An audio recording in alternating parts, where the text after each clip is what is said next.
Magandang tanghali, bagong Pilipinas. Una sa ating mga balita. Ngayong ika-9 ng Abril, sama-sama nating ginugunita ang ika-84 na anibersaryo ng Araw ng Kagitingan. Sa harap ng dambana ng Kagitingan sa Bataan, pinangunahan ni Pangulong Ferdinand Marcos Jr. ang pagpapalakas ng loob ng mga Pilipino sa gitna ng mga hamon sa loob at labas ng bansa. Binigyang pugay din ng Pangulo ang sakripisyo ng ating mga veterano at ang ugnayan natin sa ating mga kaalyadong bansa. Ang balitang yan, maya-maya lamang.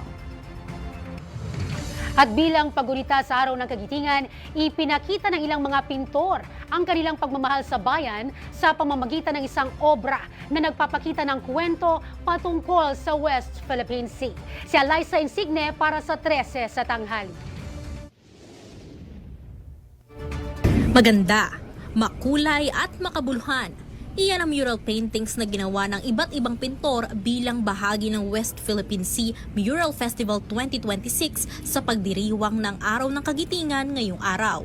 Ayon sa mga artist, ito ang kanilang paraan ng pagpapahayag ng pagmamahal sa bayan, lalo na sa West Philippine Sea na isa sa pinakamalaking issue sa bansa. Yung creativity po ng mga artists, sometimes na neglect natin na malaki yung role niya sa society. Kasi madalas pag pinag-usapan, for example, yung West Philippine Sea, nasa level yan ng politics, policy, sa gobyerno, mostly sa hukbong sandataan. Nakakalimutan natin dinggin yung hinaing at mensahe ng mga ordinaryong tao. Yung kabilang din yung mga artists ng bansa natin. Nilahukan ng mga kabataan ang live painting event at ayon sa kanila, malaki ang papel nila sa pagpapakalat ng impormasyon tungkol sa totoong nangyayari sa West Philippine Sea. At the end of the day, kami mga kabataan ang nagbibigay ang magpamana ng lahat ng laban nila sa West Philippine Sea. So mahalaga na ngayon pa lang, 18 years old, 17 years old, 20 years old, ngayon pa lang alam na nila. Hindi lang kasi important, hindi lang dapat na aware sila. Dapat alam nila yung tama.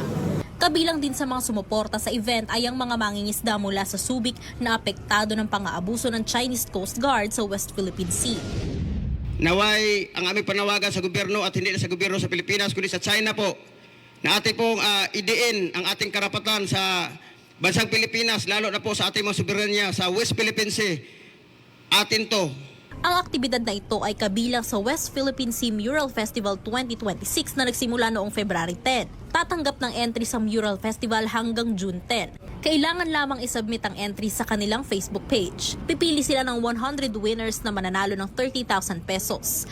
Mayroon ding special prize. Tatanggap ng 1 million pesos ang mananalo ng first prize. 500,000 naman ang second prize. At 350,000 naman ang third prize. Patuloy naman ang panawagan ng organisasyon sa mga batang pintor na makilahok sa ganitong mga klaseng event bilang pagpapakita ng pag-ibig sa bayan. Para sa totoong balita sa Bagong Pilipinas, Alyssa Insigne ng IBC News para sa 13 sa tanghali ng Congress TV.